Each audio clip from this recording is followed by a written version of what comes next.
Chers auditeurs de Reba FM, bonjour.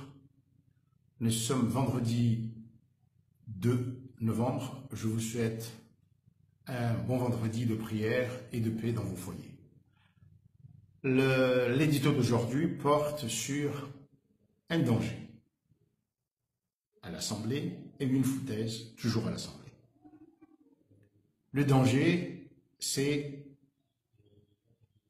la loi d'habilitation, je vous en ai parlé. Brièvement, la loi d'habilitation, une loi d'habilitation permet au président d'agir, de faire des textes qu'on appelle ordonnances, qui agissent comme une loi.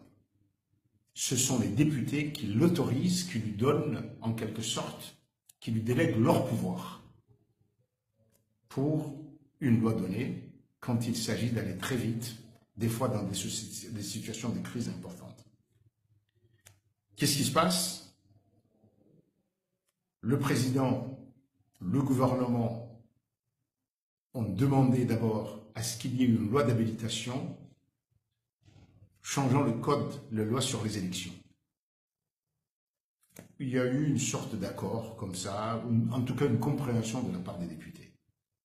Et puis, des va-et-vient où chaque fois le nombre de lois affectées qui doivent être changées, le nombre croît.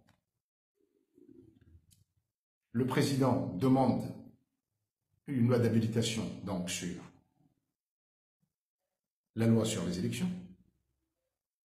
La Cour suprême, vous avez bien entendu, la Cour suprême, la représentation nationale sur le vote des députés, sur l'organisation du territoire, en quelque sorte, les mairies, ainsi de suite, découpage des mairies, et sur l'organisation et le fonctionnement des partis. Jusqu'à présent, et je dis bien jusqu'à présent, le président de l'Assemblée, le docteur Abdoussein, dit non, comme beaucoup de députés. On ne va pas se jouer de nous comme ça. Occupez-vous des élections, et puis pour le reste, le président qui viendra pourra changer ça. C'est dangereux parce que c'est vrai que le gouvernement peut dire « mais les changements que nous demandons, c'est pour ajuster ici et là afin qu'il y ait une cohérence. » Mais comme c'est le pouvoir exécutif, c'est le président, le gouvernement seul qui vont écrire, ils peuvent inscrire des modifications importantes et il n'y aura rien à dire. Voilà. Vous êtes alertés maintenant, rapprochez-vous de vos députés. La deuxième chose, je vous ai parlé de la loi de finances, et ça c'est important. Pourquoi?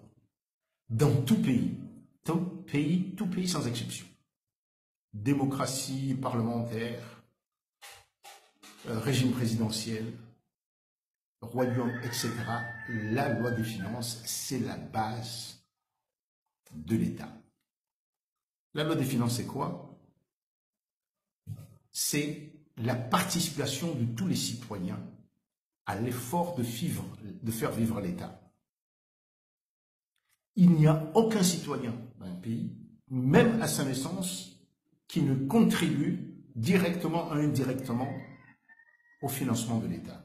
Un bébé qui vient de naître va avoir des vêtements, et ces vêtements-là, on les achète ou on les a importés. En tout cas, il y a toujours une taxe qui va à l'État pour qu'on construise les écoles, les routes, la santé, pour qu'on donne des moyens à la gendarmerie pour les défendre.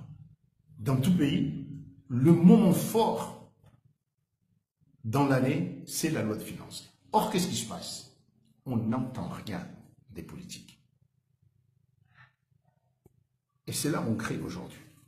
Je vais appeler nommément des politiques que je connais pour leur dire que leur devoir,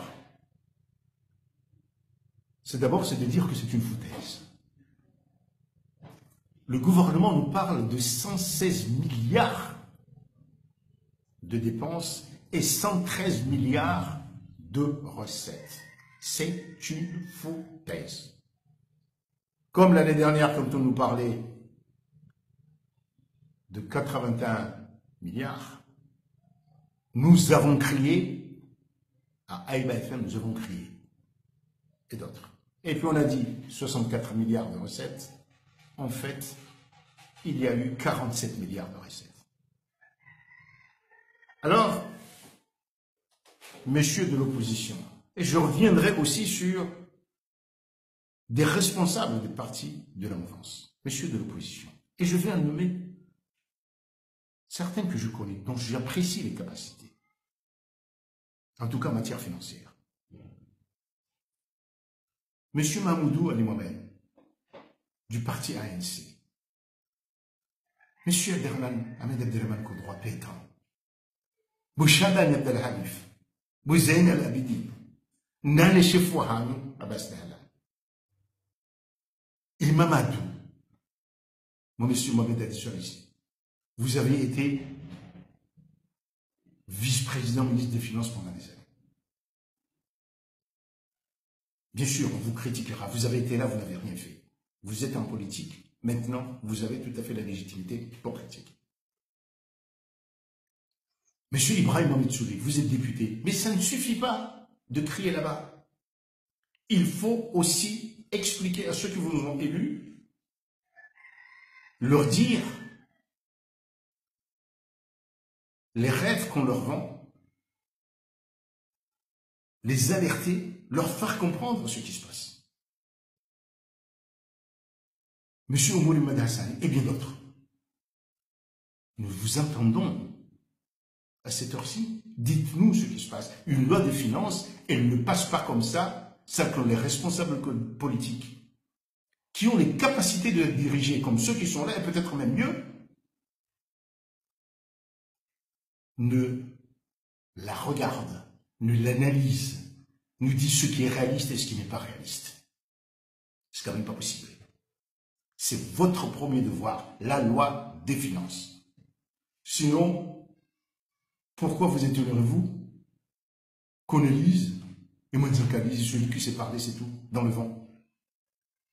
Alors que les capacités que vous avez, vous ne les utilisez pas pour faire comprendre aux citoyens ce qu'est la gestion de l'État afin qu'ils puissent mieux choisir après. Et aussi mieux juger des capacités des uns et des autres. Il n'y a pas que ceux qui sont dans le pays. Je m'adresse à Dr Mousbahou Abdouhada, je m'adresse à M. Ali Abdou Mohamed, des responsables, des spécialistes par exemple de la santé, mais prenez ce projet de budget, il n'est pas encore distribué, mais je parle des textes, déjà des effets d'annonce. Analysez et dites ce qui est réaliste ou pas. C'est comme ça que vous éduquerez une population, que vous nous éduquerez, nous. Je ne vais pas m'étendre. C'est un cri d'alarme.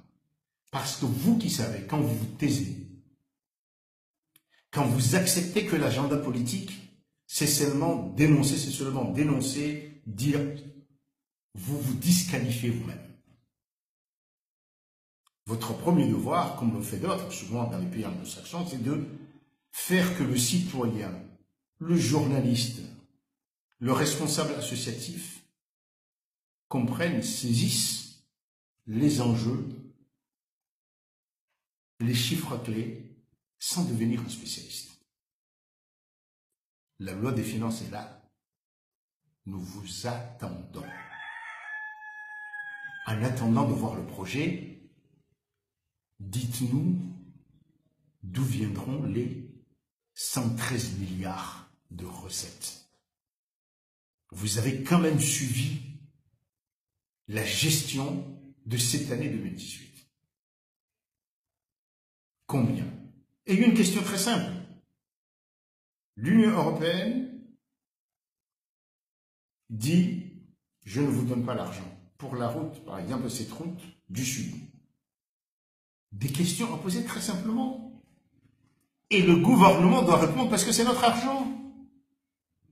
Quand il s'agit de gestion financière, mais monsieur de l'opposition, dites, quand il s'agit de gestion financière, il n'y a pas de confidentialité. Il n'y a pas de secret défense. Quand est-ce que la route va atteindre Célia? Quand est-ce qu'elle va arriver à Ntsugi? Quand est-ce qu'elle va arriver à Fongoni? C'est des questions très simples maintenant, puisque l'Union européenne dit ne pas donner d'argent, on dit, on le laisse entendre, on s'en fout, nous avons des fonds propres, eh bien très bien. Mais quand? Comment? Avec qui? Posez ces questions-là pour que nous apprenions à les poser à demain.